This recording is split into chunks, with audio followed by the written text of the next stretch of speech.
Hey guys, tonight we're slipping into the shadows of Nazi-occupied Paris, where ordinary French citizens transform themselves into underground warriors, fighting one of history's most dangerous games of cat and mouse. Picture yourself walking down the Champs Elysees in 1940, but instead of tourists and cafes, you are surrounded by Wehrmacht soldiers, swastika banners hanging from every government building, and the constant sound of jackboots on cobblestones. The city of light has become something much darker, and you are about to make a decision that will either make you a hero or get you shot. You are standing in your cramped Parisian apartment in the winter of 1940, staring out at a city you barely recognize. The German occupation began just months ago, but already everything has changed. The streets that once bustled with free-spirited Parisians now echo with the mechanical precision of goose-stepping soldiers. Food is rationed to starvation levels. Your daily bread allowance wouldn't satisfy a pigeon, and you've watched neighbors disappear in the middle of the night, their apartments sealed with official notices you are afraid to read too closely.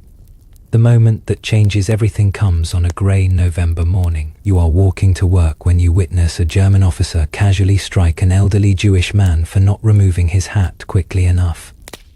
The sound of the blow echoes off the stone buildings, but what strikes you more is the silence that follows. Dozens of Parisians simply look away and hurry past. That is when you realize that doing nothing is itself a choice, and it is not one you can live with. The decision to resist doesn't come with fanfare or dramatic music. It is more like realizing you've been holding your breath for months and finally deciding to exhale. You start small. Maybe you accidentally give wrong directions to lost German soldiers, or you take a few extra minutes in the bathroom when you are supposed to be helping process deportation paperwork. These tiny acts of defiance feel pathetic against the enormity of the occupation, but they're also addictive. Each small rebellion builds your confidence for the next. Finding actual resistance members proves more challenging than Hollywood would have you believe. You can't exactly post a classified ad asking for anti-Nazi conspirators. Instead, you learn to read the subtle signs. A shopkeeper who mutters just a little too loudly about the temporary inconvenience of occupation, or a co-worker who somehow always knows which streets to avoid during German patrols. These people might be sympathizers, or they might be testing you for the Gestapo. The paranoia is exhausting, but it keeps you alive. Your first real contact comes through your childhood friend Marie, who works at a printing shop. One evening, she casually mentions that her boss has been misplacing certain official documents, and that some customers have been requesting special printing jobs late at night. The way she emphasizes these phrases tells you everything. This is your invitation to join the shadows. When you nod your understanding, Marie's relief is visible, but so is her fear. She knows she has just signed both your death warrants, or possibly your tickets to freedom. The weight of your decision settles in that night as you lie awake listening to the distant rumble of German trucks on patrol. You are no longer just another occupied citizen trying to survive. You are now actively working against an enemy that has shown no mercy to resistance fighters. The Nazis have made their policy crystal clear. For every German soldier killed, they execute 10 French civilians. For every act of sabotage, entire neighborhoods face collective punishment.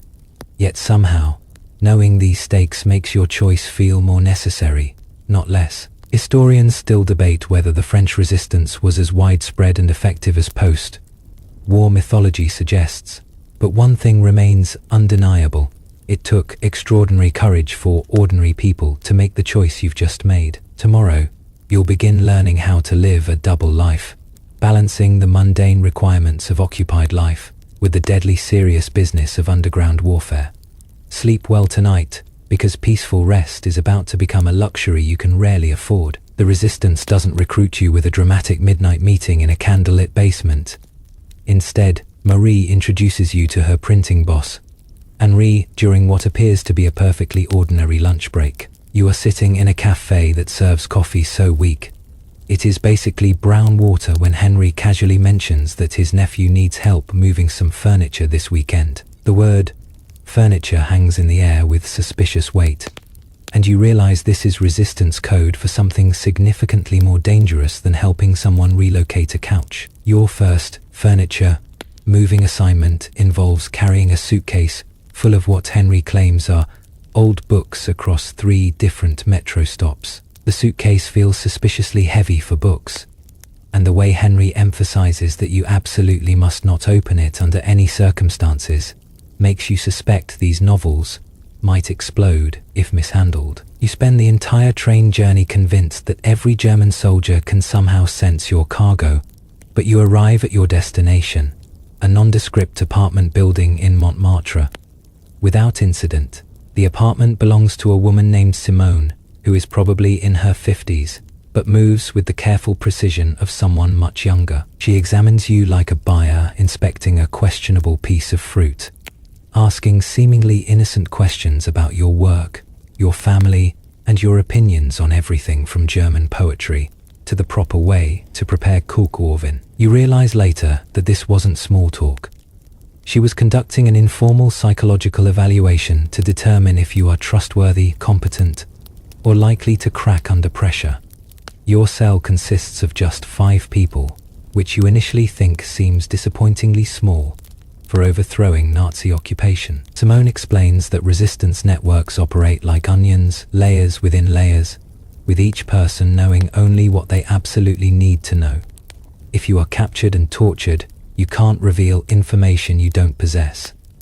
This compartmentalization means that even if the Gestapo destroys your entire cell, the larger network can survive. It is a coldly practical system that makes you realize just how thoroughly the resistance has thought through the mathematics of betrayal and survival. The other members of your cell include Claude, a railway worker who looks like he could bench press a locomotive; Marie, whom you already know; Jacques, a bookish accountant, whose mild exterior conceals an encyclopedic knowledge of explosives; and Father Bernard, a Catholic priest whose collar provides perfect cover for carrying messages between safe houses. This unlikely collection of conspirators would seem absurd in any other context, but you quickly learn that effective resistance requires people from every walk of life. Your training begins with learning to recognize the different types of German personnel. Wehrmacht soldiers are regular army troops who might be reasonable if approached correctly. But SS officers are ideological fanatics who view civilians as expendable obstacles. The Gestapo agents, many of whom are actually French collaborators, represent the greatest threat because they understand local customs and can spot suspicious behavior more easily than foreign occupiers. Learning to read uniforms and insignia becomes a survival skill, as essential as knowing which streets flood during heavy rain. Communication protocols feel like learning a new language built entirely from mundane conversations. My aunt's roses are blooming early this year might mean the next sabotage operation is moved up by 2 days. While I heard the bakery on Rue Saint Jacques has fresh bread could indicate new weapons cache available for pickup. The resistance has transformed ordinary French conversation into an elaborate code that allows conspirators to plan operations while standing in breadlines or chatting at bus stops. Simone teaches you to spot potential collaborators by watching for subtle behavioral tells. People who seem unusually well fed despite rationing, who ask too many specific questions about your daily routine, or who somehow always avoid the random German checkpoints that inconvenience everyone else. Paranoia becomes your default setting. But it is paranoia seasoned with dark humor. As Jacques jokes, in occupied Paris, just because you are paranoid doesn't mean the Gestapo isn't actually following you. The most unsettling part of joining the resistance isn't the danger. It is discovering how many ordinary French citizens have chosen collaboration over resistance. Your cell operates surrounded by people who've decided that survival requires cooperation with the occupiers. Some collaborate out of fear, others from opportunism, and a disturbing number from genuine sympathy with Nazi ideology. Learning to navigate this landscape of shifting loyalties requires constant vigilance and occasional heartbreak when you discover that trusted neighbors have become informants. Your first month ends with a test assignment that seems almost anticlimactic. You are asked to observe and report on German patrol patterns in your neighborhood for 2 weeks. No sabotage, no dramatic confrontations, just careful observation and note-taking. Yet, this mundane task teaches you the fundamental skill of resistance work. The ability to see your own familiar streets through the eyes of an underground warrior, noting vulnerabilities and opportunities that ordinary citizens would never recognize. Your transformation from concerned citizen to competent saboteur begins with learning skills you never imagined needing in civilian life. Simone's apartment becomes your evening classroom, where lessons in lock-picking, document forgery, and basic explosives replace the comfortable routine of radio programs and early bedtime. Your fingers, previously skilled only at typing reports and buttoning coats, must now master the delicate art of manipulating bobby pins and wire to open doors that were never meant for you. The first technique you master is creating convincing false identity papers. Jacques, whose peacetime accounting skills translate surprisingly well to forgery, teaches you to age documents using weak tea and carefully applied cigarette burns. You practice copying German signatures until your hand cramps, learning that the key to believability lies not in perfection but in the right kind of imperfections. The slight tremor that suggests genuine bureaucratic fatigue rather than careful copying. Your kitchen table becomes littered with fake stamps, official seals, and rubber cement as you craft documents that could mean life or death. Radio operation proves more challenging than expected. The resistance radio isn't some sleek piece of modern technology.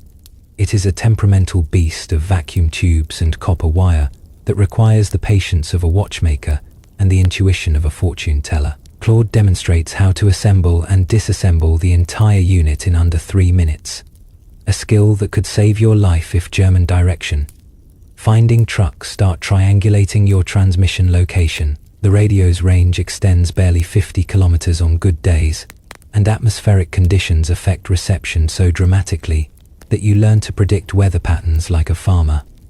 Your crash course in urban camouflage focuses less on hiding and more on being forgettably ordinary. Simone teaches you to walk with the slightly hunched shoulders and downcast eyes of someone beaten down by occupation. Too confident and you'll attract suspicion.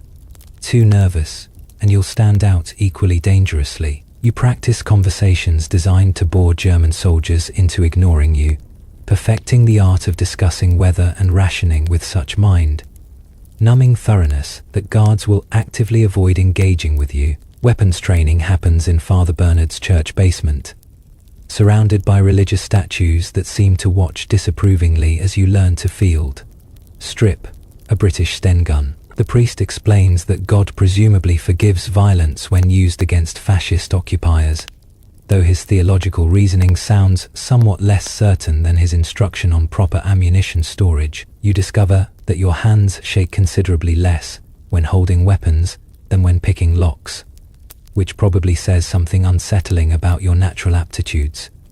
The resistance employs an impressive variety of improvised explosives that transform household items into weapons of sabotage. Soap bars become plastic explosive molds, fountain pens conceal timing devices, and innocent-looking wine bottles contain mixtures that can derail trains. Jacques demonstrates how fertilizer intended for victory gardens can be repurposed into compounds that make German supply depots significantly less secure. This knowledge feels simultaneously empowering and terrifying.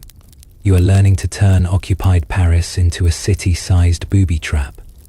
Your education includes studying German military procedures with the dedication of a doctoral candidate. You memorize patrol schedules, learn to recognize different unit insignia, and understand the hierarchy that determines which officers can make decisions versus which ones just follow orders.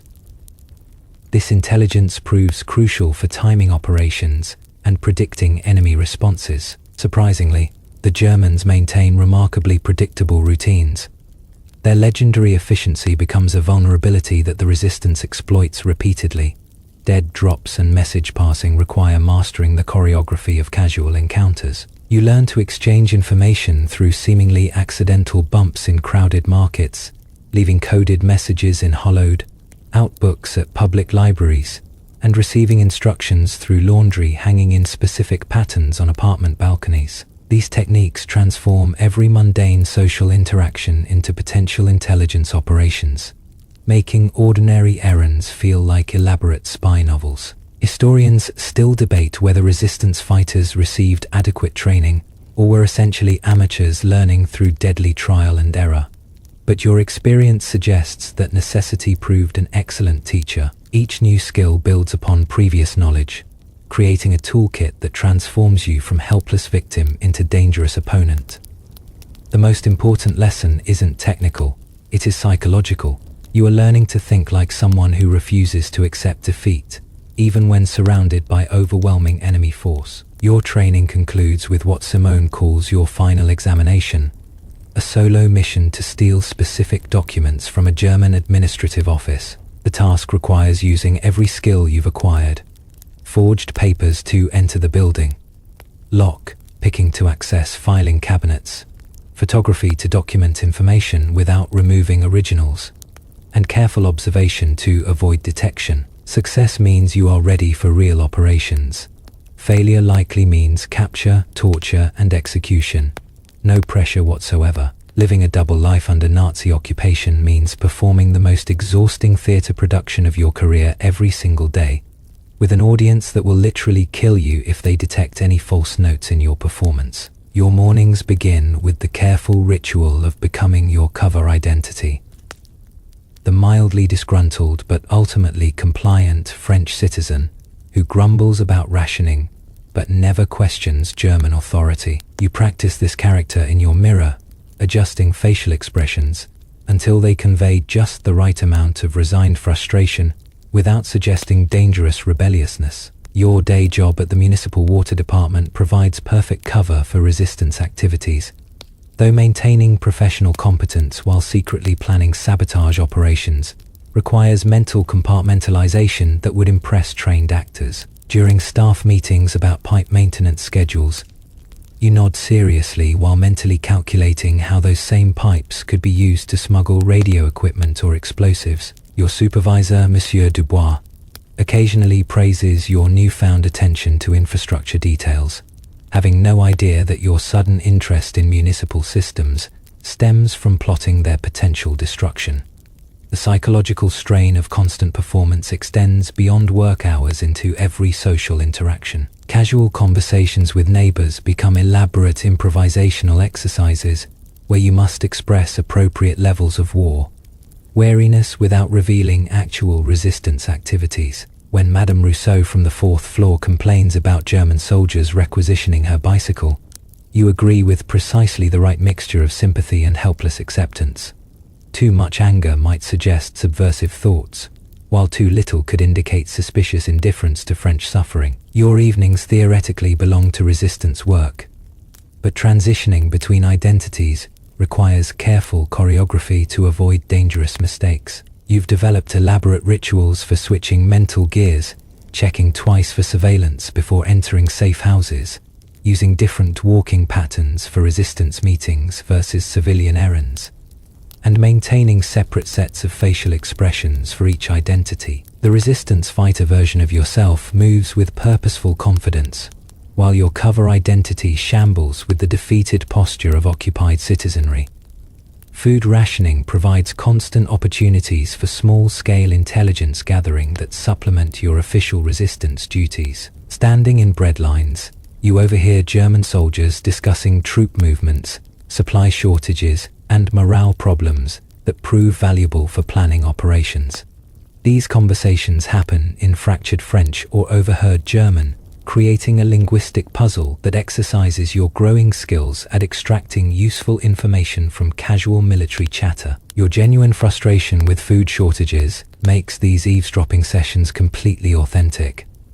The most dangerous moments occur when resistance and civilian identities accidentally overlap in public spaces. Last week, you spotted Claude from your cell while shopping at the black market and maintaining appropriate stranger distance while simultaneously exchanging coded information about next week's operation required the theatrical skills of a professional mime. Such encounters test your ability to communicate through subtle gestures and meaningful glances while appearing to conduct normal commercial transactions involving overpriced turnips. Your apartment serves dual purposes as civilian living space and resistance storage facility, requiring constant vigilance about maintaining proper appearances. Resistance materials hide in locations that seem perfectly innocent.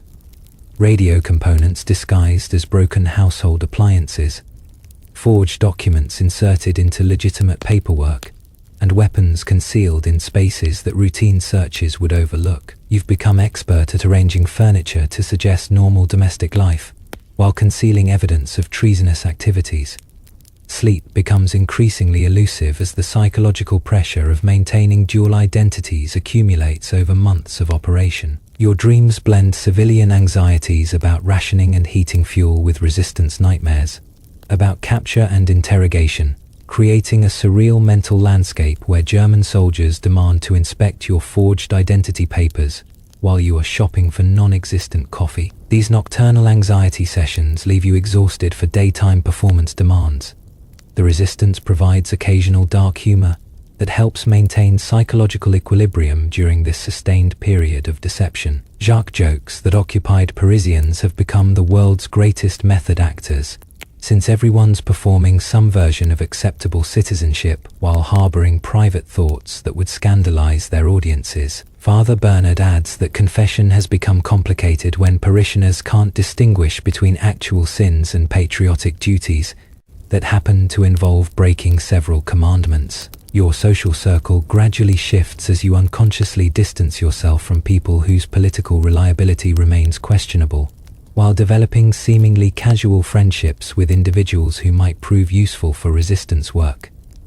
These relationship adjustments happen so gradually that even close friends don't notice the subtle changes in your social patterns. You are becoming someone different, though you won't fully recognize the extent of this transformation until after liberation. Historians still debate whether the psychological toll of resistance work created lasting trauma for participants, but your daily experience suggests that living such sustained deception fundamentally changes personality in ways that may never completely reverse. You are learning skills and developing instincts that will remain long after the war ends, creating a version of yourself that your pre-war identity would barely recognize. Radio work transforms your quiet apartment into the nerve center of a deadly electronic chess game played against German direction, finding teams who patrol Paris with increasingly sophisticated equipment. Your BBC-supplied radio set arrives disassembled in a suitcase that allegedly contains sewing supplies, though any seamstress examining the contents would wonder why modern thread spools require vacuum tubes and copper coils. Assembly takes place in your bathroom with towels stuffed under the door, since radio frequency emissions can penetrate walls but struggle with water-soaked fabric barriers. The transmission schedule operates with clockwork precision that would make German efficiency experts proud if they weren't actively trying to triangulate your location and arrest you. Your assigned time slot runs from 2:17 to 2:34 a.m. every Tuesday and Friday, a window barely long enough to exchange vital intelligence, but sufficient for German detection equipment to pinpoint your building if you transmit too frequently from the same location. This timing means your sleep schedule adjusts to accommodate bursts of electronic espionage between periods of anxious insomnia. Your radio operator call sign, Nightingale 7, connects you to a vast network of clandestine communications stretching from London to resistance cells across occupied Europe.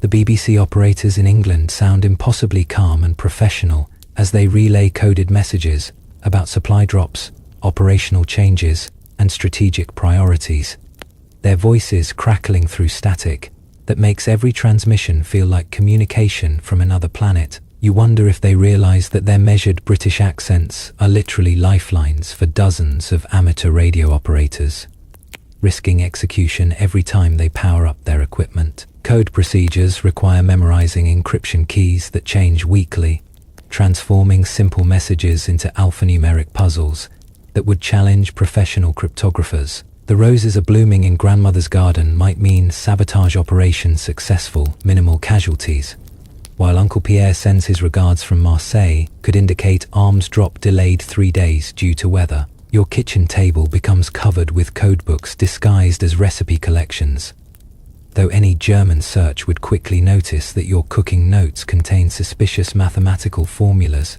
rather than instructions for preparing soup. The most terrifying aspect of radio operations involves German direction, finding trucks that patrol Paris like electronic bloodhounds, using triangulation equipment to locate illegal transmissions. These vehicles disguise themselves as ordinary delivery trucks, while housing sophisticated detection gear capable of pinpointing radio signals within a few city blocks. Your transmission protocol requires constant mobility, never broadcasting from the same location twice in succession, always having multiple escape routes planned, and maintaining transmission discipline that limits each session to absolute necessity. Emergency communication procedures exist for situations when regular radio schedules become impossible due to German interference or equipment failure. Dead letter drops at predetermined locations allow message exchange without radio contact, though these backup systems operate much more slowly than electronic communication. Father Bernard's Church serves as one such backup facility, with coded messages hidden inside prayer books that parishioners consult during regular services.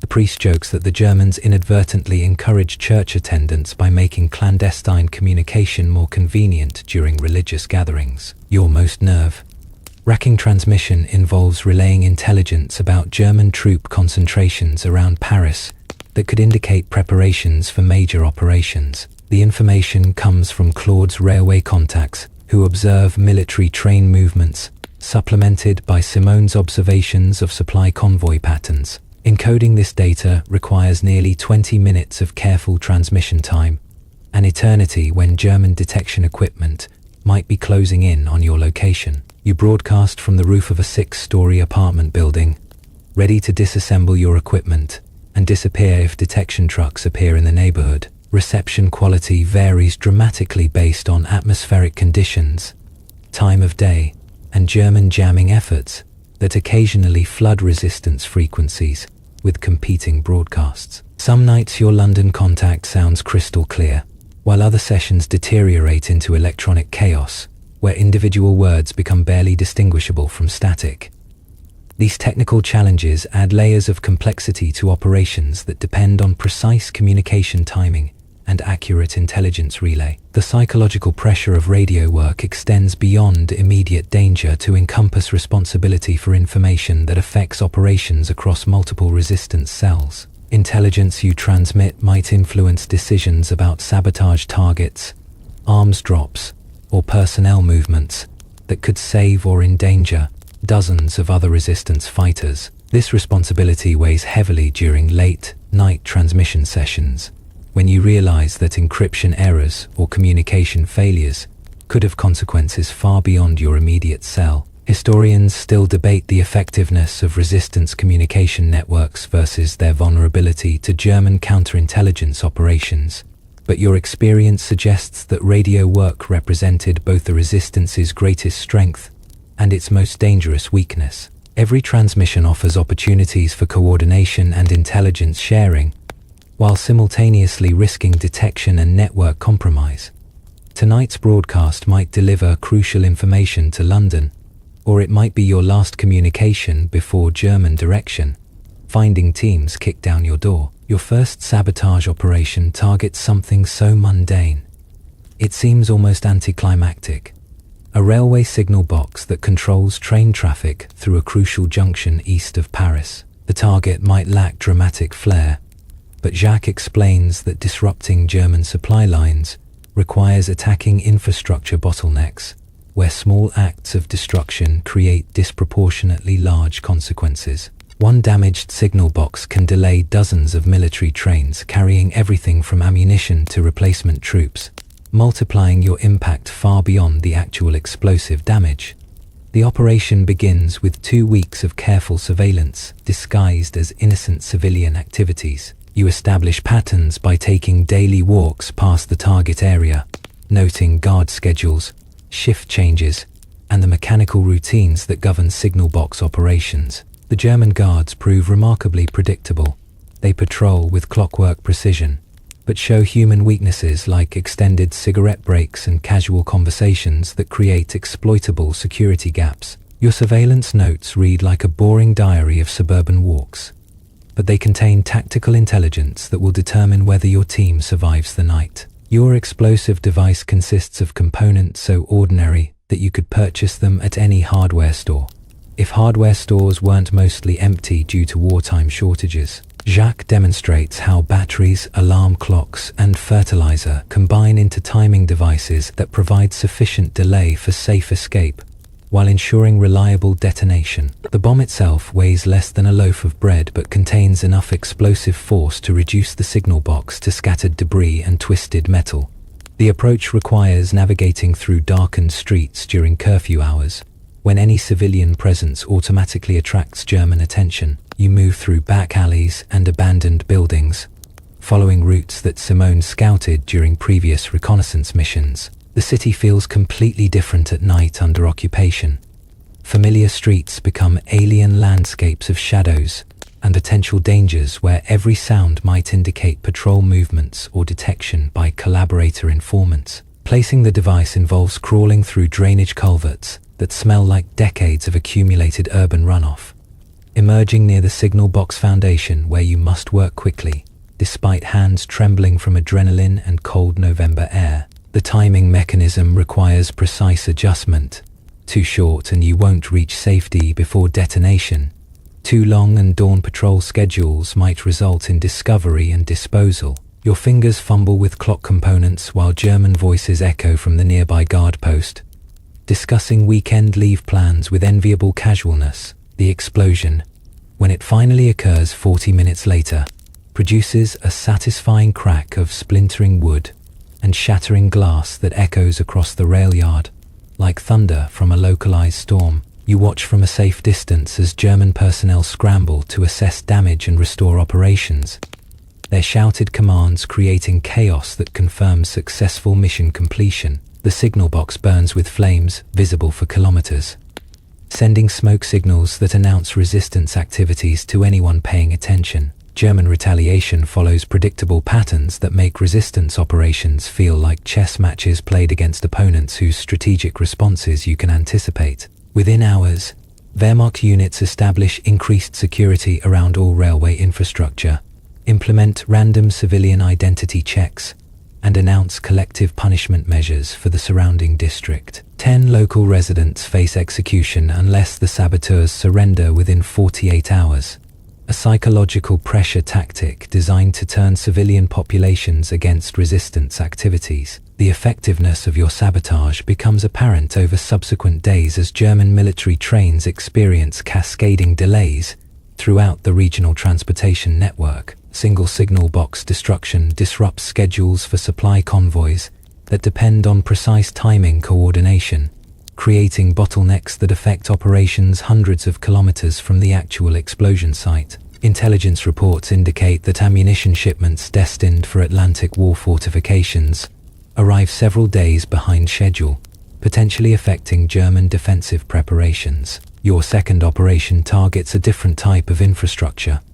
Telephone lines connecting German administrative offices with military command centers. This mission requires climbing utility poles in darkness, while wearing civilian clothing that provides no protection against electrical hazards or detection by patrol units. The sabotage technique involves selective wire cutting that appears accidental rather than deliberate, creating communication failures that German repair crews might attribute to equipment deterioration rather than resistance activities. The psychological impact of successful sabotage operations extends beyond immediate tactical advantages to include boosting civilian morale and encouraging additional resistance recruitment. News of effective operations spreads through underground networks, despite German censorship attempts, inspiring other potential resistance members to consider active participation.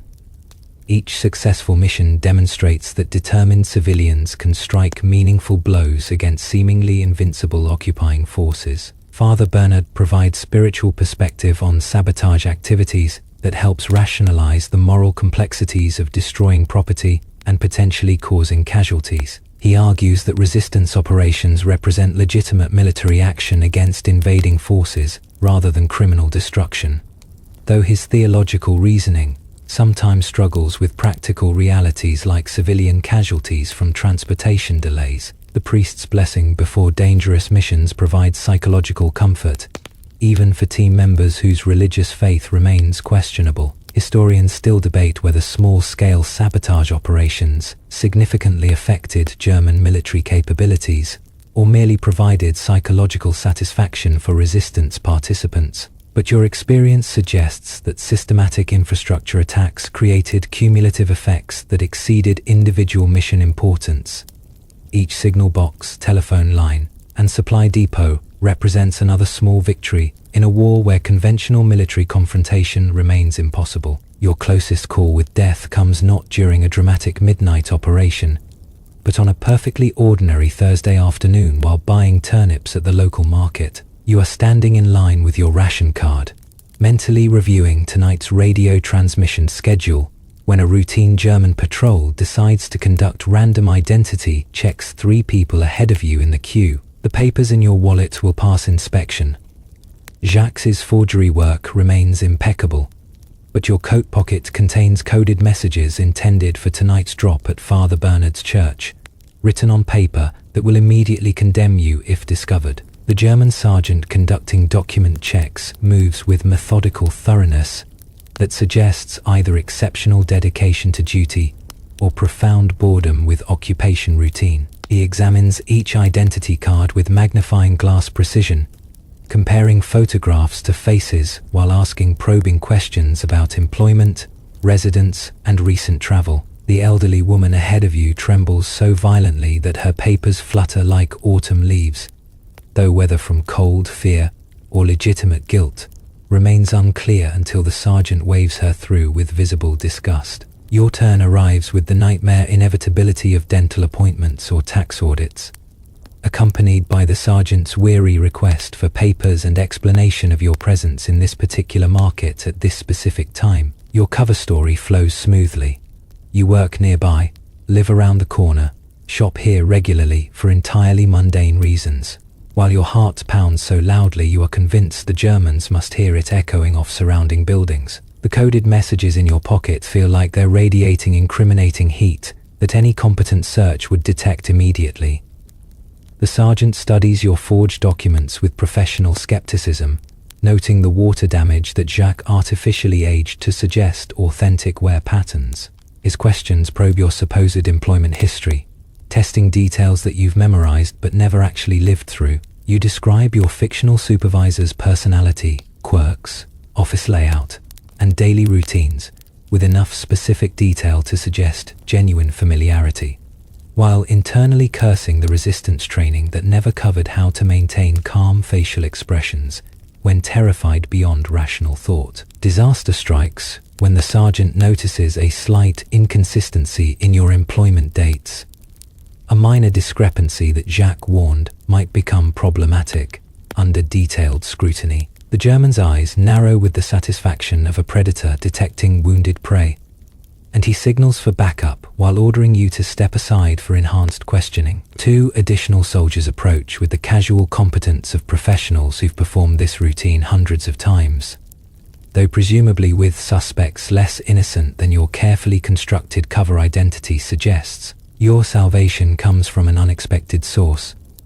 An air raid siren begins wailing across Paris, indicating Allied bomber formations approaching the city. German military protocol requires all personnel to seek immediate shelter during air attacks, superseding routine civilian harassment in favor of personal survival. The sergeant grudgingly returns your papers while shouting orders for his patrol to disperse toward the nearest metro station, leaving you standing in the suddenly empty market square with legs that barely support your weight. The bombing raid proves to be a false alarm, reconnaissance aircraft rather than actual attack formations, but the interruption provides sufficient distraction for you to dispose of incriminating evidence and relocate to alternative safe areas. You burn the coded messages in a public lavatory, flushing the ashes while silently thanking Allied air forces for their impeccably timed intelligence-gathering missions. The coincidence feels too convenient to attribute to pure luck, though you'll never know whether resistance networks coordinated the timing or whether fortune occasionally favors underground fighters. Your second, narrow escape occurs during a nighttime movement between safe houses. When German patrol dogs detect scent traces from explosives handling during your previous operation. The patrol team includes handlers with bloodhounds trained specifically for tracking resistance fighters, creating a pursuit scenario that resembles Deadly Hide and Seek played across several city blocks. You navigate through sewage tunnels that Claude mapped during his railway maintenance work, emerging several streets away covered in substances that disguise human scent trails from pursuing animals. The psychological aftermath of close calls proves more challenging than the immediate physical danger, creating persistent anxiety that affects sleep patterns, appetite, and decision-making capabilities. You develop nervous habits like compulsively checking escape routes, memorizing building layouts, and avoiding routine patterns that might enable German prediction of your movements. These survival instincts serve you well during subsequent operations, though they also transform everyday civilian activities into elaborate security exercises. Simone teaches you to analyze near-miss situations for tactical lessons rather than dwelling on emotional trauma, transforming frightening experiences into educational opportunities that improve future operational security. Each close call reveals German procedures, identifies personal weaknesses, and demonstrates environmental factors that affect mission success rates. Your growing collection of survival experiences becomes a reference library for helping newer resistance members avoid similar mistakes. Father Bernard provides spiritual comfort for dealing with the constant proximity of death that defines resistance life, though his theological explanations sometimes struggle with practical realities, like praying for enemies while simultaneously plotting their destruction. The priest's presence during debriefing sessions offers psychological stability that helps maintain team morale, despite accumulating stress from repeated near-capture experiences. Historians still debate whether resistance fighters became more effective through survival experience, or whether close calls indicated fundamental operational flaws that endangered entire networks. But your perspective suggests that learning to function under extreme stress represented essential professional development for underground warfare. Tonight, you'll transmit intelligence about German patrol patterns observed during your market encounter, transforming a near disaster into valuable tactical information. Your introduction to underground journalism begins when Simone hands you what appears to be an innocuous shopping list, but reveals itself as the latest edition of Combat, the resistance newspaper that somehow materializes in occupied Paris, despite German efforts to eliminate every printing press, typewriter, and scrap of newsprint in the city. The paper feels thin as tissue and contains more concentrated rebellion per square centimeter than a cache of stolen weapons, delivering uncensored news about Allied victories, German defeats, and resistance activities that official propaganda carefully omit. The printing operation takes place in the basement of Henri's shop, where legitimate business correspondence provides cover for producing thousands of copies of illegal publications that transform ordinary French citizens into informed participants, rather than passive victims of occupation. The printing press itself predates the current war by several decades, requiring manual operation that produces rhythmic mechanical sounds, easily mistaken for routine commercial printing during business hours. Henri jokes that the Germans inadvertently support resistance journalism by maintaining paper rationing policies that force everyone to print efficiently. Your role involves typesetting articles written by journalists whose real names remain unknown even to other cell members, creating another layer of security that protects writers from retaliation if printing operations face discovery. The articles arrive as handwritten manuscripts that you transcribe using a typewriter whose keys have been deliberately loosened to create slight variations in letter alignment, making the text appear authentically amateur rather than professionally produced. These small details matter, because German investigators examine illegal publications for evidence that might identify printing locations or personnel. Distribution requires more creativity than production, since carrying bundles of illegal newspapers through German checkpoints would result in immediate arrest and execution. Your network develops elaborate systems for hiding publications inside legitimate merchandise, folding newspapers into shapes that fit inside loaves of bread, sewing them into coat linings, and concealing them within packages of rationed goods that German soldiers rarely inspect thoroughly. The key involves making contraband materials so thoroughly disguised that casual searches reveal only ordinary civilian possessions. Your first distribution route takes you through 3 different arrondissements, dropping newspapers at predetermined locations where other resistance members will retrieve them for further distribution. The drops include hollowed out tree trunks in public parks, loose bricks in garden walls, and spaces behind public monuments where maintenance workers never look. Each location requires careful timing to avoid surveillance, while ensuring reliable pickup by subsequent handlers in the distribution chain. The newspaper's content focuses on information that German censorship completely suppresses: accurate reports about Allied military progress, honest accounts of resistance activities, and morale-building stories about German setbacks that contradict official propaganda claiming continuous Nazi victories. Reading these articles provides psychological relief from the constant barrage of German misinformation, offering hope grounded in factual reporting rather than wishful thinking.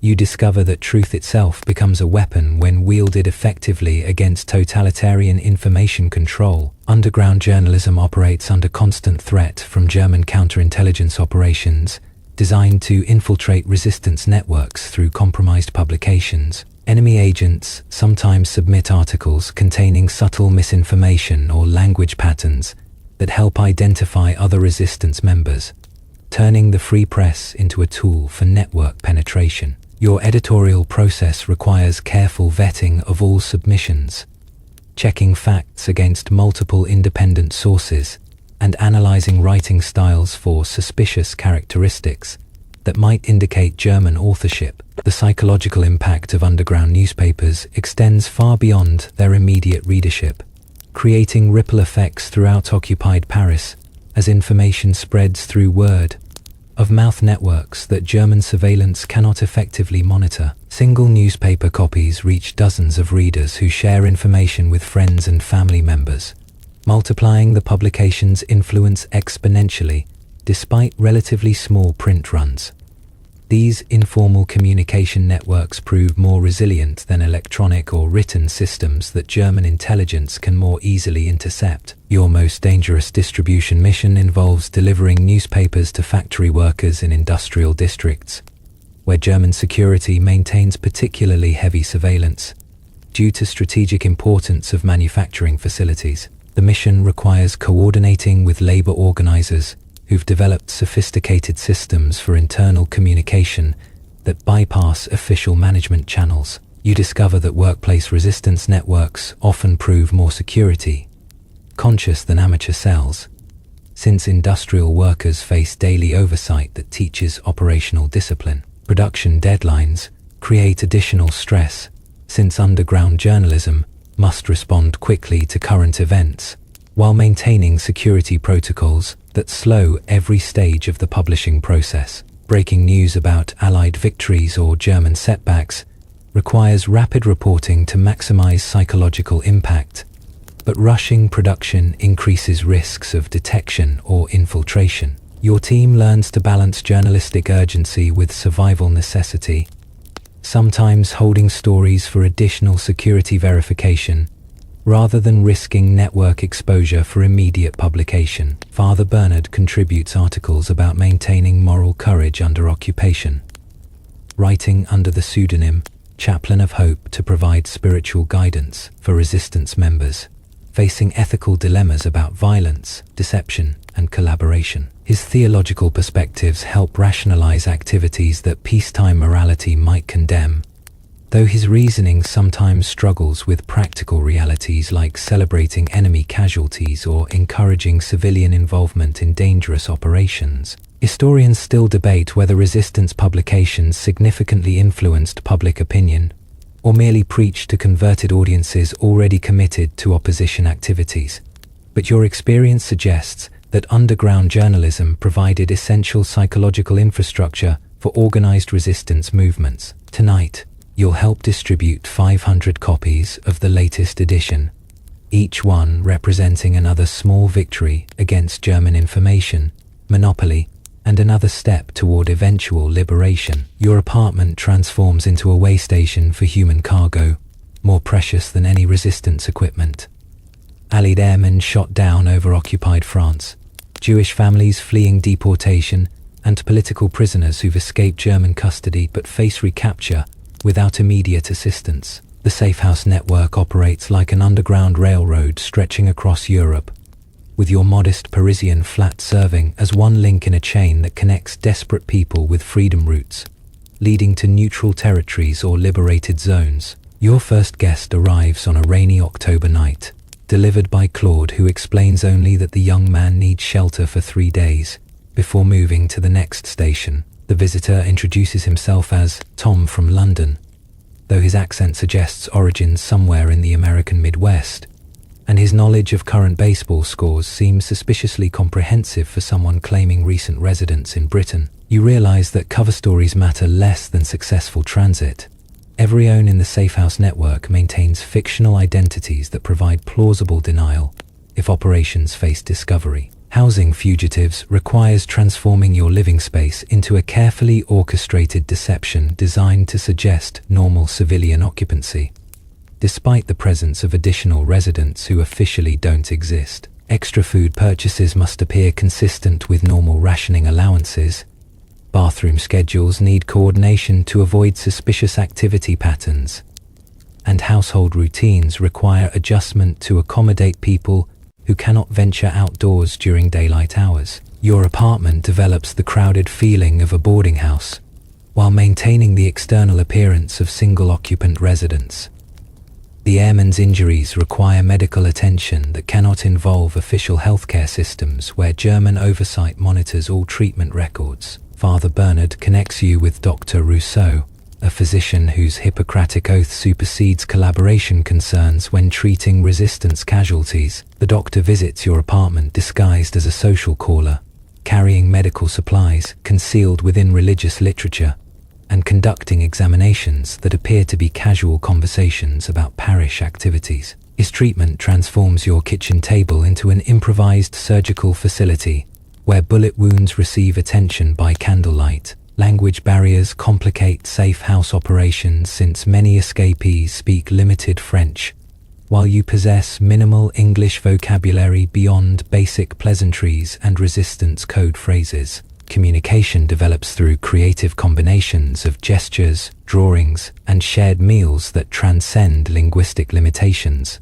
The American airman teaches you English profanity with enthusiastic thoroughness, while you attempt to explain Parisian geography using kitchen utensils and furniture arrangements that illustrate escape routes through the city's complex street layout. Your second set of guests includes a Jewish family whose documentation identifies them as Catholic refugees from Normandy, complete with forged baptismal certificates that Father Bernard produced using church records from parishes destroyed during military operations. The family's 3-year-old daughter possesses unsettling maturity about remaining quiet during German patrols, understanding instinctively that discovery means death for everyone in the apartment. Her silence during tense moments proves more unnerving than her occasional childish laughter that briefly transforms your safe house into something resembling normal domestic life. Food procurement becomes increasingly challenging as additional mouths strain your rationing allocations beyond sustainable levels. The resistance provides supplementary supplies through black market connections, but obtaining sufficient nutrition for multiple adults and growing children requires careful planning and occasional risk-taking that might attract unwanted attention. You learn to prepare meals that maximize nutritional value while minimizing cooking odors that might suggest larger household populations than your official residence permits. The Safe House network operates according to strict security protocols that limit each participant's knowledge to immediate operational requirements, creating compartmentalization that protects the entire system if individual locations face compromise. You know only the previous and subsequent stations in your local chain, receiving guests from one contact and transferring them to another. without understanding the complete journey from capture to freedom. This ignorance provides security, but also creates anxiety about whether successful transit actually leads to safety, or merely different forms of danger. Your most challenging guests prove to be escaped political prisoners, whose psychological trauma from German interrogation creates unpredictable behavior patterns that threaten operational security. One former detainee suffers from nightmares so violent that his screaming during sleep episodes risks alerting neighbors to suspicious activities. Another escapee demonstrates compulsive behaviors like checking door locks every few minutes and refusing to eat food that he hasn't personally prepared. These psychological casualties require patient management that your resistance training never addressed.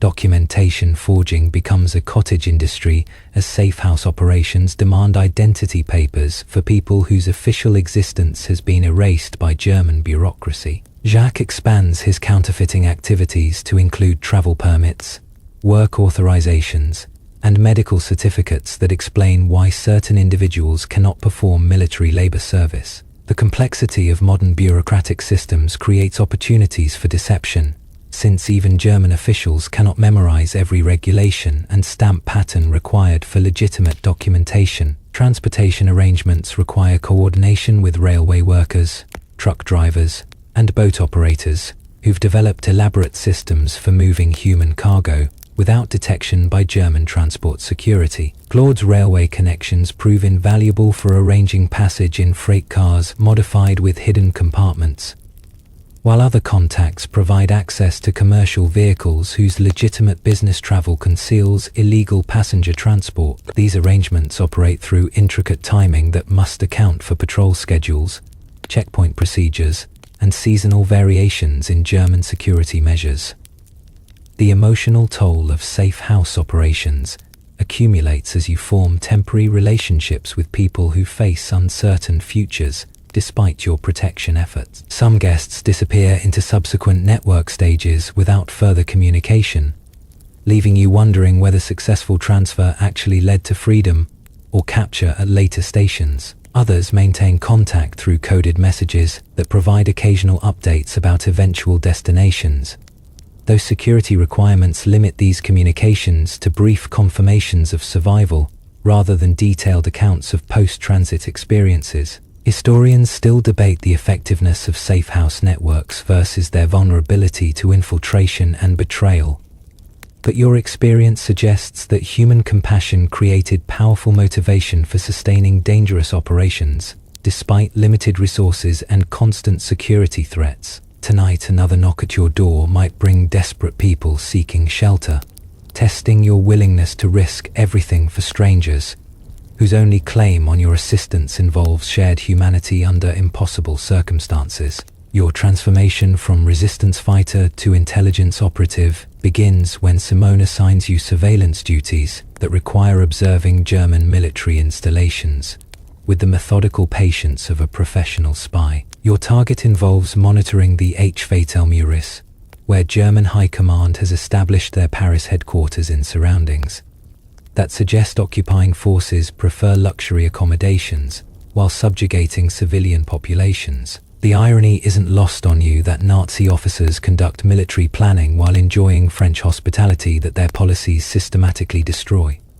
Intelligence gathering requires developing observational skills that transform casual walks into data collection missions, where every detail might provide tactical advantages for future operations. You learn to identify different German military ranks through uniform variations, recognize staff car license plate patterns that indicate unit affiliations, and memorize faces of officers whose daily routines reveal security vulnerabilities. Your mental notebook accumulates information about guard rotation schedules, communication procedures, and logistical arrangements that support German administrative operations. The surveillance techniques involve disguising systematic observation as ordinary civilian activities that wouldn't attract security attention during routine counterintelligence sweeps. You develop elaborate cover stories for frequent presence in areas surrounding German installations.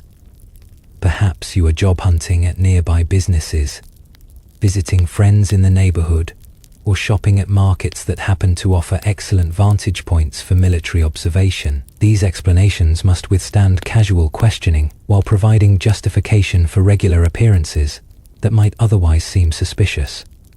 Your intelligence targets expand beyond military installations to include industrial facilities, where German war production utilizes French resources and forced labor to support their occupation machinery. The Renault factory serves as a particularly valuable surveillance target since vehicle production directly affects German mobility capabilities throughout occupied Europe. You document shift changes, supply deliveries, and production schedules that reveal manufacturing vulnerabilities suitable for future sabotage operations.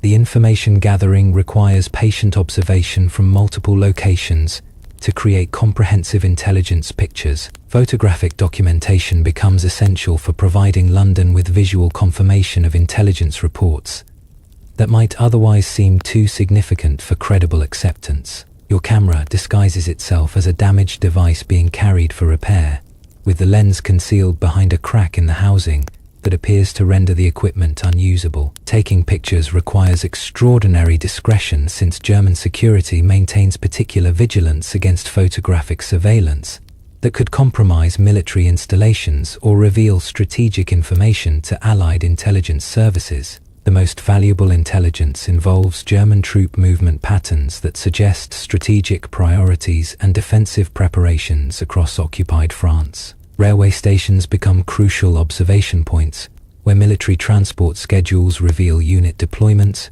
equipment transfers, and personnel rotations that indicate German responses to Allied pressure on multiple fronts. You develop expertise at identifying different unit insignia and vehicle markings that help distinguish between combat troops, support personnel, and specialized formations with specific tactical missions. Communication intercepts provide another intelligence source.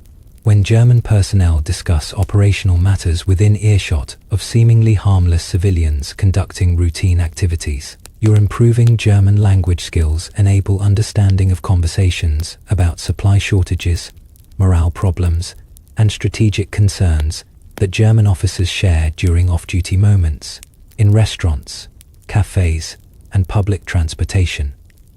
These overheard discussions often contain information more valuable than formal surveillance of military installations. Intelligence analysis requires synthesizing fragmented observations into coherent assessments that help resistance leadership understand German capabilities and intentions. You learn to correlate seemingly unrelated information, increased security at certain installations, changes in patrol patterns, unusual supply deliveries, into patterns that suggest German preparation for specific operations or responses to Allied activities. This analytical work transforms random observations into actionable intelligence that guides resistance planning and Allied coordination. Your most significant intelligence coup involves discovering German plans for massive roundup operations, targeting remaining Jewish populations in Paris. The information comes from overhearing administrative discussions about transportation requirements and detention facilities being prepared for large-scale arrests. This intelligence requires immediate transmission to London and urgent coordination with safe house networks to accelerate evacuation procedures before German operations commence. The time pressure creates extraordinary stress, since delays might result in thousands of additional casualties. Counter-surveillance techniques become increasingly important as German security services intensify their efforts to identify and eliminate resistance intelligence networks. You develop methods for detecting whether you are being followed, using reflection surfaces, crowd movements, and behavioral observations to identify potential surveillance teams. Shop windows, automobile mirrors, and even puddles provide opportunities for covert observation of people who might be monitoring your activities with professional interest. Document intelligence proves particularly valuable when German administrative carelessness creates opportunities for accessing official paperwork that reveals strategic information. Cleaning staff, maintenance workers, and service personnel often possess access to facilities where sensitive documents might be carelessly discarded or temporarily unguarded. Your network develops contacts among these support workers, whose legitimate presence in German installations enables systematic document collection that supplements observational intelligence. The psychological pressure of intelligence work involves constant awareness that your observations might influence decisions, affecting thousands of lives across multiple theaters of operation. Information you gather about German defensive preparations could affect Allied invasion planning, while intelligence about roundup operations might save families from deportation and death. This responsibility creates enormous stress during collection missions, where incomplete or inaccurate reporting could have catastrophic consequences. Historians still debate whether resistance intelligence networks provided significant value to Allied military planning, or whether their reports merely confirmed information available through other sources. But your experience suggests that ground-level observation offered unique insights into German operations that aerial reconnaissance and radio intercepts couldn't duplicate. Tonight's intelligence report will include German troop movements suggesting defensive preparations along the Atlantic coast, information that might influence the timing and location of eventual Allied liberation efforts that seem increasingly inevitable as the war progresses into its crucial phases. The betrayal arrives not with dramatic revelation, but through the mundane horror of missing people who simply fail to appear for scheduled meetings. First, Jacques doesn't show up for Wednesday's forging session. Then Marie misses her Thursday radio check, and by Friday morning 3 more cell members have vanished without explanation or warning. The silence feels more ominous than any direct threat, because it suggests systematic compromise rather than random bad luck or operational mishaps. Simone calls an emergency meeting in Father Bernard's church, choosing the confessional booth for a conversation that might determine whether your remaining cell members face immediate arrest or can salvage operations through rapid reorganization. Her whispered briefing reveals the scope of the catastrophe. German security forces conducted simultaneous raids across multiple safe houses, arrested dozens of resistance members, and seized equipment that suggests comprehensive network penetration. The betrayal wasn't random. Someone with detailed knowledge provided German intelligence with operational blueprints.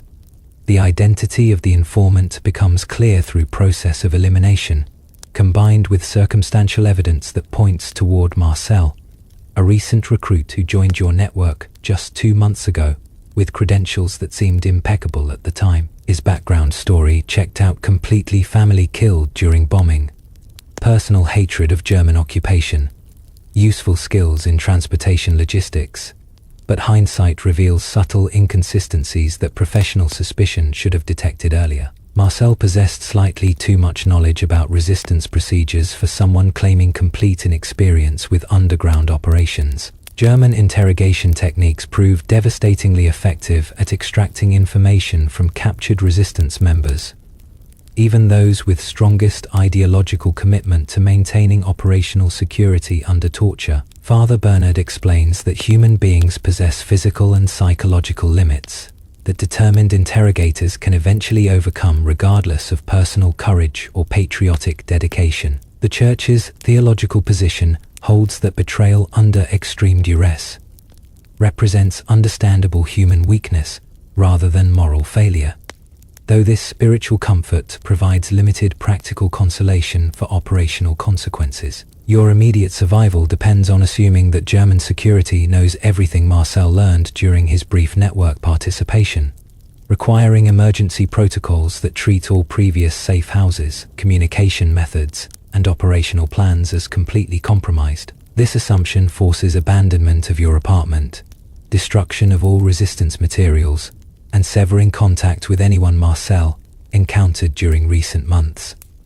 The security purge feels like amputation, painful but necessary for preventing further network contamination. The safe house evacuation happens with desperate efficiency as you pack only essential belongings while destroying everything that might provide German investigators with additional intelligence about resistance operations. Photographs, personal letters, and sentimental possessions disappear into flames that consume your civilian identity along with incriminating evidence. Within 30 minutes, your apartment transforms from lived-in space to anonymous rental property that reveals nothing about its former occupants' actual activities. Your new identity emerges from Jacques' final forging session before his arrest.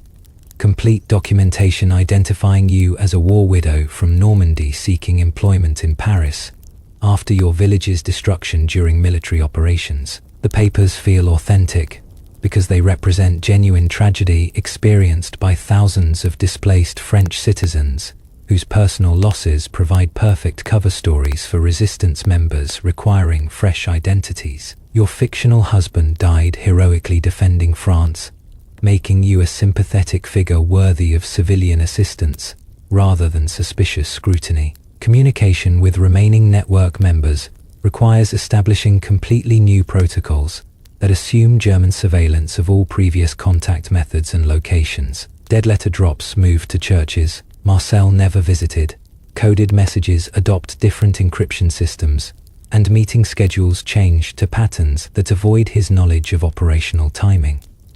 These security measures create communication difficulties that slow resistance activities, but prevent further arrests that could eliminate your cell entirely. The psychological impact of betrayal extends beyond immediate operational disruption to include profound trust issues that affect every subsequent resistance activity. You develop paranoid habits like checking for surveillance during routine activities, analyzing new contacts for suspicious behavior patterns, and maintaining multiple escape routes from any location where resistance business occurs. These survival instincts prove essential for continued operations, but transform everyday interactions into elaborate security assessments. Replacement recruiting becomes extraordinarily challenging since Marcel's betrayal demonstrates that German infiltration techniques can defeat standard vetting procedures used to evaluate potential resistance members. Your cell adopts much more conservative recruitment standards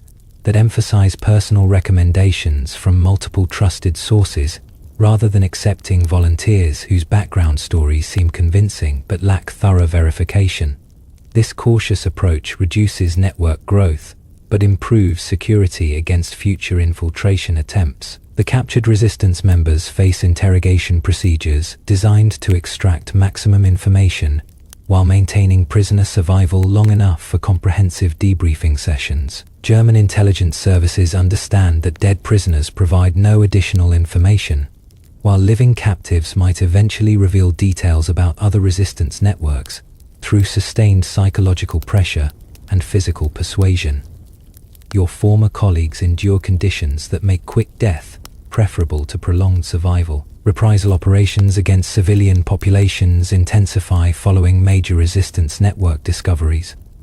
As German occupation policies implement collective punishment measures designed to discourage further underground activities, random arrests, increased curfew restrictions, and reduced food rations create hardships that affect entire neighborhoods where resistance members previously operated. These community consequences add moral complexity to resistance activities, since your operations now directly impact innocent civilians who never chose involvement in underground warfare. Father Bernard provides spiritual guidance for dealing with guilt feelings about network compromise and personal responsibility for colleagues who face torture and execution because of security failures that might have been prevented through better operational procedures. His theological perspective emphasizes that resistance work involves unavoidable risks that participants accept voluntarily, though this reasoning struggles with practical realities of watching friends disappear into German detention facilities. Historians still debate whether resistance networks could have developed security procedures adequate for preventing German infiltration and betrayal. But your experience suggests that underground warfare inherently involves vulnerability to human weaknesses that determined enemies can exploit, regardless of operational precautions. Tonight you'll attempt radio contact with London using completely new frequencies and call signs, hoping that network reorganization can salvage intelligence capabilities, despite catastrophic personnel losses that have reduced your cell to barely functional remnants of its previous strength. German reprisals following Marcel's betrayal escalate, beyond anything you've witnessed during the occupation, transforming ordinary Paris streets into theaters of systematic terror, designed to crush resistance activities through collective punishment that holds entire neighborhoods accountable for underground operations. Wehrmacht units establish mobile checkpoints at random intersections, conducting identity sweeps that can trap hundreds of civilians for hours, while security personnel verify documentation and search for suspicious individuals. The message couldn't be clearer. Resistance activities endanger everyone, not just the people who choose to participate. The executions begin at dawn on Tuesday morning, when German firing squads shoot 20 randomly selected French civilians in public squares across multiple arrondissements. Their bodies left displayed until evening as warnings against continued resistance support. Among the victims, you recognize Monsieur Durand from the bakery, where you occasionally purchased black market flour, and Madame Leclerc, who cleaned German administrative offices while secretly photographing documents for intelligence purposes. Their deaths represent calculated psychological warfare designed to make every Parisian complicit in suppressing resistance activities. Through fear of community consequences, food rationing drops to near starvation levels as German authorities implement collective punishment measures that reduce caloric allocations for entire districts where resistance operations previously occurred. Your daily bread ration shrinks to portions that couldn't sustain a child, while milk, meat, and vegetables virtually disappear from official distribution systems. The deliberate hunger creates desperation that German propaganda exploits by suggesting that civilian cooperation with occupation authorities might restore normal food supplies for communities that demonstrate absolute loyalty. Curfew restrictions tighten until Parisians face confinement from 6 o'clock evening until 8 o'clock morning, effectively eliminating 14 hours of daily freedom and making resistance movement virtually impossible without extraordinary risk. The extended curfew transforms your city into a ghost town where German patrols encounter only stray cats and their own echo footsteps on cobblestone streets.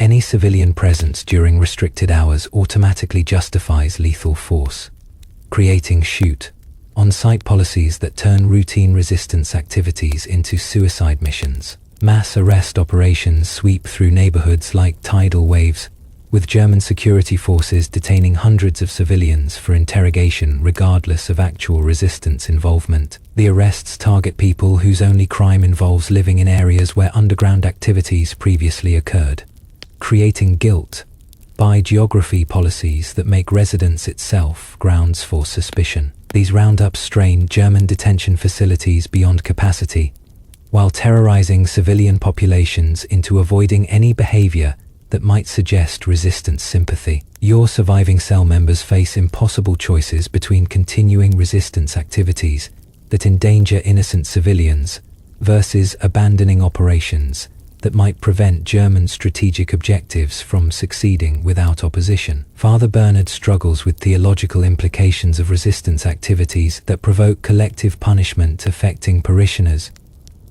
who never chose involvement in underground warfare. The moral complexity creates paralysis that serves German interests by reducing resistance effectiveness through guilt and indecision rather than direct suppression. The propaganda campaigns accompanying increased reprisals blame resistance activities for civilian suffering, suggesting that underground fighters represent selfish extremists whose personal political preferences matter more than community welfare. German-controlled newspapers publish articles arguing that resistance operations provoke unnecessary retaliation that could be avoided through peaceful acceptance of occupation policies. These arguments find receptive audiences among civilians experiencing genuine hardship caused by collective punishment measures. Communication with London becomes increasingly difficult as German direction finding operations intensify their efforts to locate and eliminate resistance radio networks that coordinate with Allied intelligence services.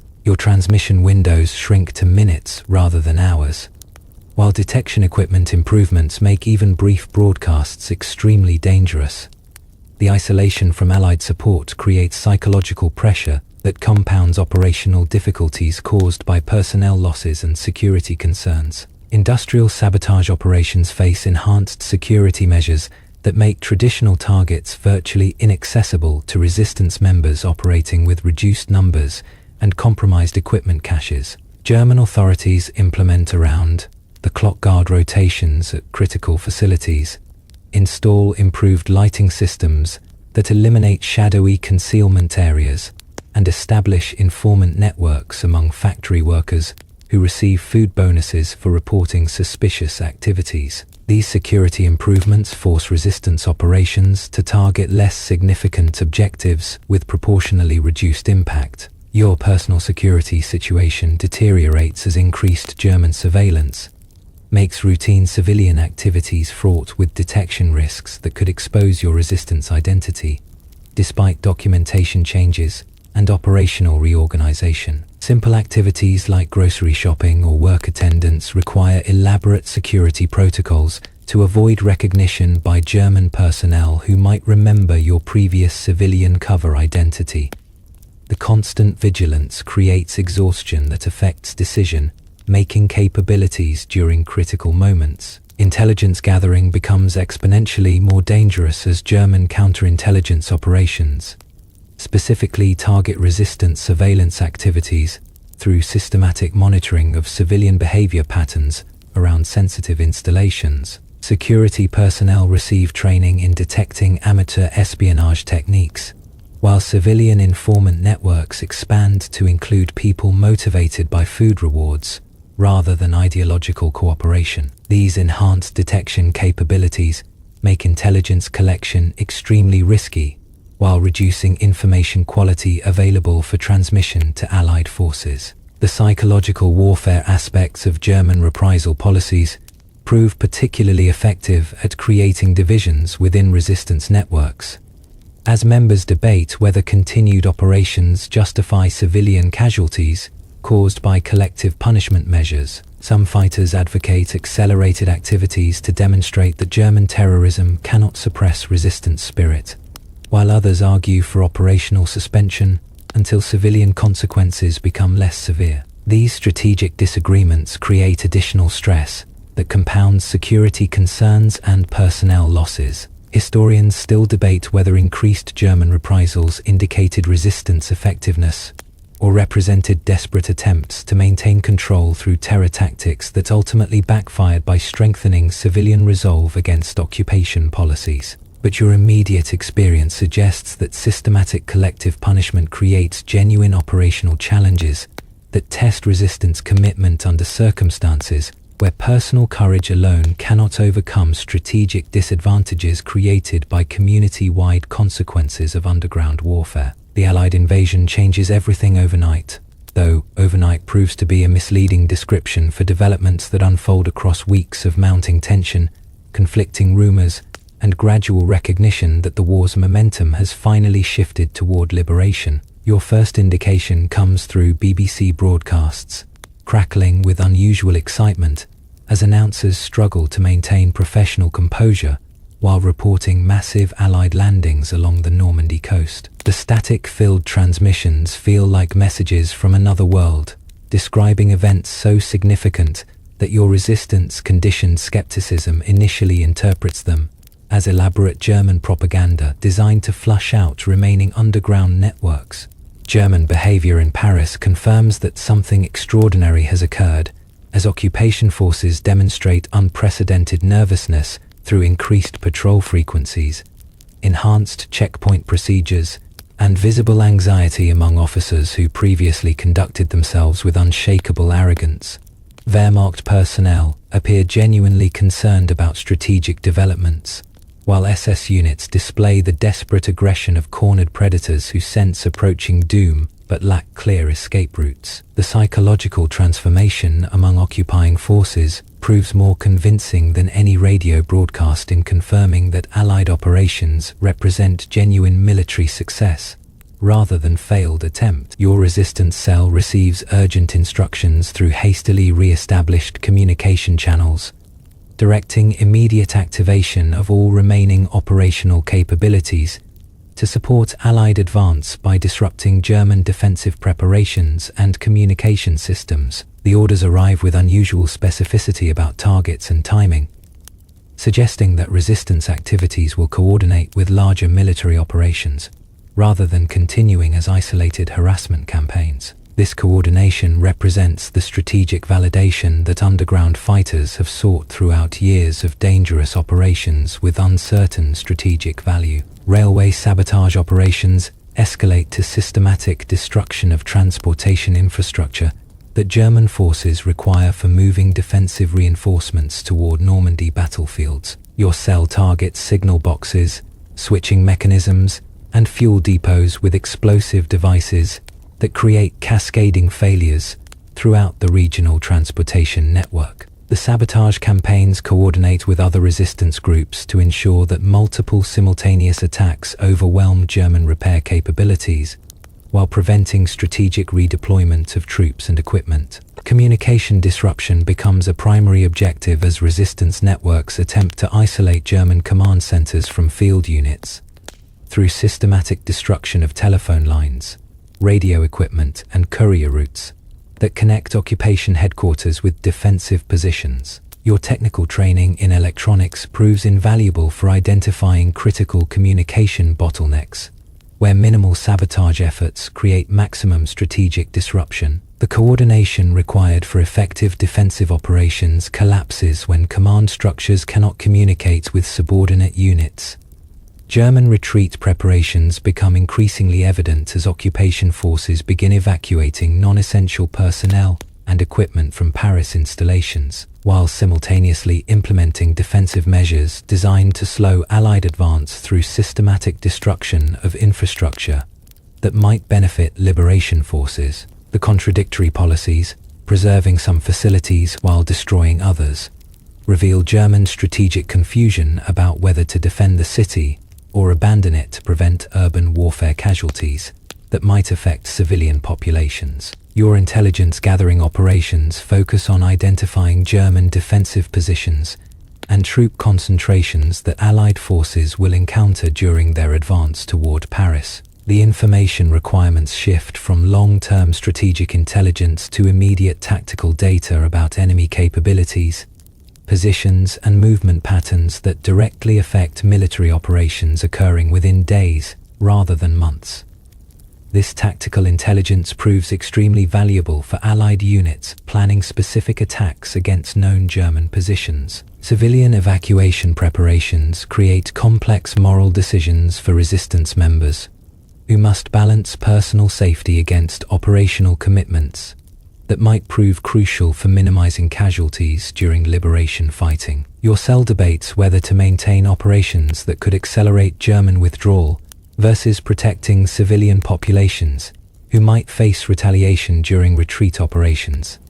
These decisions involve weighing abstract strategic advantages against concrete risks to specific individuals whose faces you recognize. The psychological atmosphere in Paris transforms as civilian populations begin displaying cautious optimism that replaces the resigned despair that characterized previous occupation periods. People speak more freely about Allied progress, share information about German defensive preparations, and demonstrate increased willingness to assist resistance activities that previously seemed too dangerous for civilian involvement. This popular support provides operational advantages while creating security concerns about maintaining covert operations in increasingly open political environments. Supply drops from Allied aircraft intensify dramatically as military coordination with resistance networks improves through enhanced communication capabilities and strategic recognition of underground contributions to overall liberation efforts. The equipment deliveries include weapons, explosives, and communication gear that enable expanded operations, but also create security challenges since increased activity levels might attract German attention during crucial operational periods when discovery could prove particularly catastrophic for both resistance members and advancing Allied forces. German propaganda campaigns attempt to convince Parisian civilians that Allied liberation represents greater threat than continued occupation, arguing that military operations will result in widespread destruction and civilian casualties that peaceful surrender could prevent. These psychological warfare efforts find limited receptive audiences among populations who've experienced years of occupation brutality. Though concern about battle damage creates genuine anxiety about the immediate costs of liberation, even among people desperate for German withdrawal. Your most dangerous assignment involves infiltrating German command installations to gather intelligence about defensive plans and potential retreat routes that might affect Allied tactical planning. The mission requires utilizing all your developed skills in surveillance, document acquisition, and covert movement, while operating under time pressure that eliminates normal security precautions. The stakes couldn't be higher. Success might save hundreds of Allied casualties, while failure during this crucial period would waste years of resistance development. Father Bernard leads prayers for successful liberation, while privately expressing concern about revenge violence that might occur when French civilians finally possess opportunity to settle accounts with collaborators and German personnel. His theological perspective emphasizes forgiveness and reconciliation, but acknowledges human desires for justice that may manifest through vigilante actions rather than legal procedures.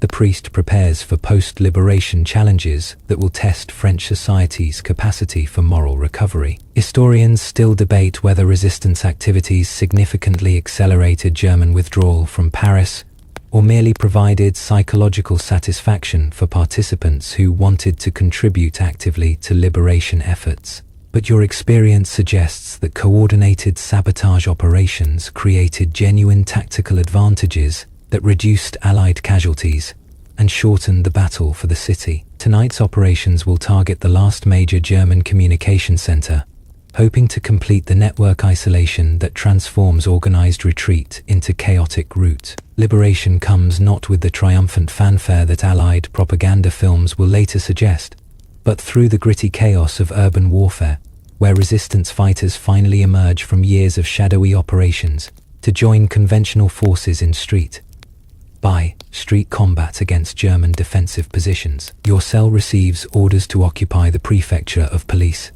a symbolically crucial building that represents French administrative authority, returning to legitimate hands after 4 years of collaboration and occupation. The mission requires coordinating with other resistance groups converging on the same target, creating the largest unified operation you've attempted since joining the underground. The approach to the prefecture involves navigating through streets that transform by the hour as German defensive positions collapse under combined pressure from advancing Allied forces and internal resistance uprising. Barricades constructed from overturned automobiles, furniture dragged from apartments, and cobblestones torn from roadways create improvised fortifications that channel fighting into predictable patterns. You discover that urban warfare possesses different rhythms than covert sabotage operations, periods of intense violence alternating with strange quietude, where both sides pause to assess tactical situations and tend to casualties.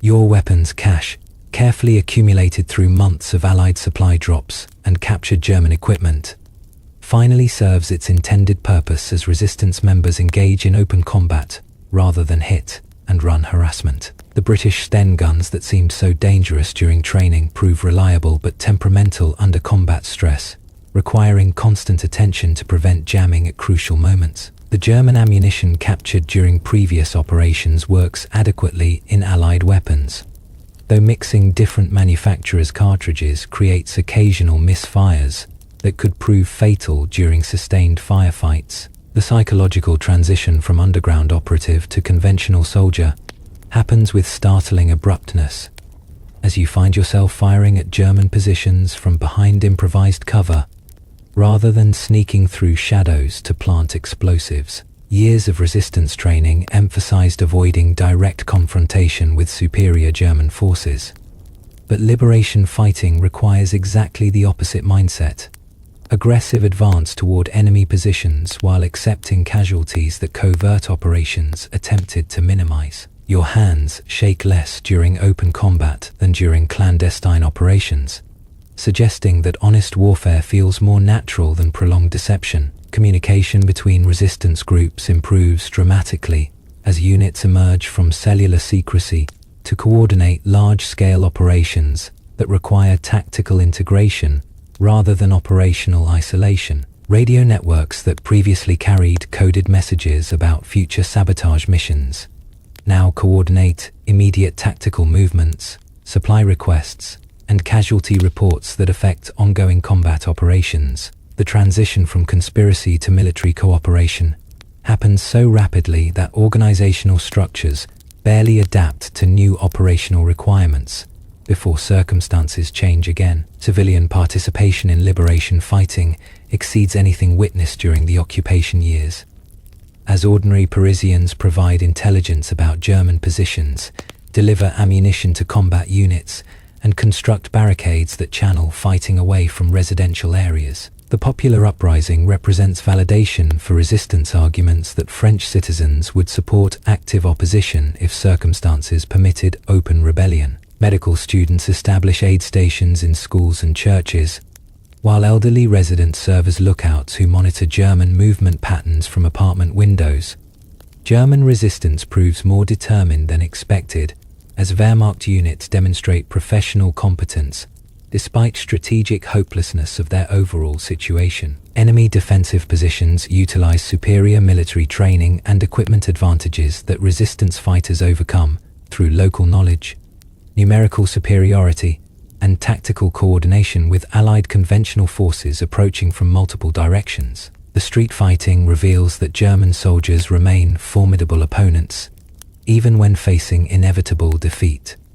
Your most dangerous moment occurs during the assault on the prefecture's main entrance, where German defensive positions command excellent fields of fire that make direct approach extremely hazardous. The attack requires careful coordination between resistance units providing covering fire and assault teams attempting to reach the building under hostile observation. You advance through a series of short rushes between protective cover, expecting each movement to be your last, before German machine guns cut you down in the middle of the boulevard. The building's capture happens with anticlimactic suddenness as German defenders suddenly cease resistance and display white flags indicating surrender. Their commander, a middle-aged Wehrmacht major who speaks excellent French, negotiates terms that allow his remaining personnel to withdraw with personal weapons toward German lines, rather than face summary execution by resistance fighters, whose colleagues died in similar buildings during previous operations. The surrender negotiations require restraint from liberation forces, who've waited years for opportunity to settle accounts with occupation personnel. Allied coordination improves hourly as regular military units link up with resistance groups that possess invaluable local knowledge about German positions, civilian evacuation routes, and infrastructure conditions affecting tactical operations. American and British officers express surprise at resistance capabilities and organization levels that exceed their expectations based on previous intelligence reports about amateur civilian networks. The professional respect feels gratifying after years of wondering whether resistance activities possessed genuine military value. French political complications emerge immediately as different resistance factions compete for post-liberation authority over administrative functions that German withdrawal leaves vacant. Communist resistance groups claim legitimacy through their combat contributions, while Gaullist organizations argue for continuity with legitimate French government authority. These political disagreements create tensions that complicate military coordination during crucial periods, when unified command structures remain essential for completing German elimination from the city. The emotional release of liberation creates psychological challenges as resistance members struggle to adjust to open political activity after years of clandestine operations that required constant vigilance and deception. Your ability to walk freely through Paris streets without checking for surveillance feels surreal, while ordinary activities like reading uncensored newspapers or listening to Allied radio broadcasts seem almost impossibly luxurious after prolonged information restrictions. Historians still debate whether resistance contributions to Paris liberation justified the civilian casualties and material damage caused by urban warfare that might have been avoided through negotiated German withdrawal. But your experience suggests that active participation in liberation provided essential psychological closure for resistance fighters who required opportunities to transition from underground conspiracy to legitimate political activity through direct military contribution to French freedom. The aftermath of liberation brings challenges that resistance training never addressed. How to rebuild civilian life after years of clandestine operations that transformed ordinary citizens into professional conspirators whose survival depended on systematic deception, constant vigilance, and compartmentalized existence. Your apartment empty since the emergency evacuation following Marcel's betrayal requires complete reconstruction as both physical space and psychological sanctuary, where you can attempt to rediscover peacetime routines that seemed permanently lost during occupation years. The transition from resistance operative to civilian involves dismantling mental habits that proved essential for underground survival but become counterproductive during normal social interaction. You catch yourself automatically checking for surveillance during routine errands, analyzing strangers for suspicious behavior patterns, and maintaining multiple identity stories that no longer serve any protective purpose. The hypervigilance that kept you alive during dangerous operations now creates anxiety during harmless activities, like shopping for groceries or attending neighborhood meetings. French administrative rebuilding proceeds with bureaucratic chaos that makes German occupation efficiency seem almost admirable by comparison.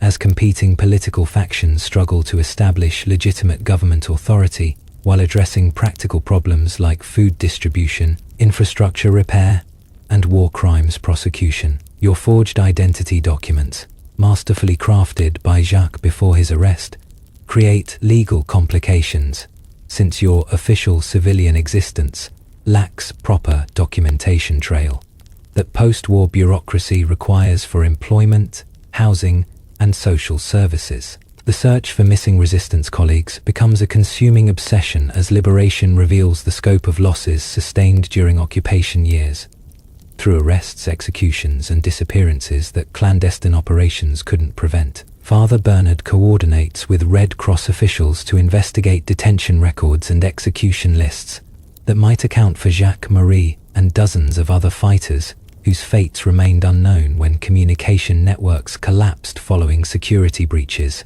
Each confirmed death feels like personal failure, despite rational understanding that individual survival often depended on factors beyond anyone's control. War crimes tribunals begin processing cases against German personnel and French collaborators whose actions during occupation years require legal accountability through judicial procedures that attempt to distinguish between legitimate resistance activities and criminal behavior. Your testimony about German reprisal operations and systematic terror campaigns provides evidence for prosecution cases, though legal proceedings move slowly compared to vigilante justice that some liberation participants prefer for settling accounts with collaboration suspects. Economic recovery faces enormous challenges as wartime destruction, systematic looting, and resource diversion to German military needs leave French infrastructure severely damaged and civilian populations lacking basic necessities for normal economic activity. The black market networks that sustained resistance operations adapt to peacetime conditions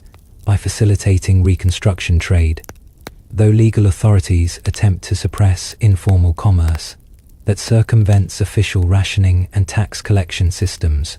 Psychological adjustment proves more difficult than physical reconstruction, as resistance veterans struggle with survivor guilt, traumatic stress reactions, and identity confusion about transitioning from underground warfare to civilian occupations that seem trivial compared to life and death operations that defined existence during occupation years. Many former fighters display symptoms that medical professionals don't yet understand or treat effectively, creating ongoing mental health problems that affect family relationships and social reintegration. Your reunion with Simone occurs during a memorial service for fallen resistance members, where survivors gather to honor colleagues whose sacrifice enabled liberation, but who couldn't witness the freedom they died securing. She appears smaller and older than your memories suggested, worn down by years of operational stress and recent grief over network losses that eliminated most of your original cell. The conversation feels strained as you both struggle to relate to each other without the shared danger that previously defined your relationship. Claude's railway work resumes under French management that inherits transportation systems severely damaged by resistance sabotage operations and German demolitions during their retreat from advancing Allied forces. His engineering expertise proves valuable for reconstruction efforts, though he expresses ambivalence about repairing infrastructure that resistance operations systematically destroyed during liberation fighting. The moral complexities of reconstruction versus resistance create ongoing tension between wartime necessity and peacetime recovery requirements. Political divisions among former resistance groups intensify during post-war period as communist and Gaullist factions compete for influence over French reconstruction policies and European recovery programs. Your cell's non-political focus on military operations provides limited guidance for navigating ideological conflicts that threaten to recreate internal divisions that German occupation temporarily suppressed through shared external threats requiring unified opposition. International recognition of French resistance contributions helps validate years of dangerous operations whose strategic value remained questionable during their execution. As Allied military historians acknowledge that systematic sabotage and intelligence gathering provided significant tactical advantages that reduced casualties and accelerated liberation timelines. These historical assessments offer retrospective justification for personal sacrifices and moral compromises that underground warfare required. The memorial wall at Père-Lachaise Cemetery grows longer each week as researchers identify additional resistance members whose deaths during occupation years went unrecorded due to clandestine nature of their activities and German efforts to eliminate evidence of systematic terror campaigns. Each added name represents both personal loss and historical acknowledgement of individual contributions to collective liberation effort that transformed occupied France into free nation. Your decision about future civilian career involves weighing normal peacetime employment against opportunities to utilize resistance experience through intelligence services, police work, or political activities that might benefit from underground operational skills. The prospect of routine civilian employment feels simultaneously attractive for its safety and disappointing for its lack of significance compared to resistance operations that directly affected military outcomes and national liberation. Historians continue debating whether French resistance activities significantly contributed to Allied victory or primarily provided psychological benefits for participants who required active roles in their nation's liberation. But your experience suggests that underground operations created genuine tactical advantages while developing civilian capabilities for democratic participation that proved essential for post-war political reconstruction and European recovery efforts that established foundations for lasting peace.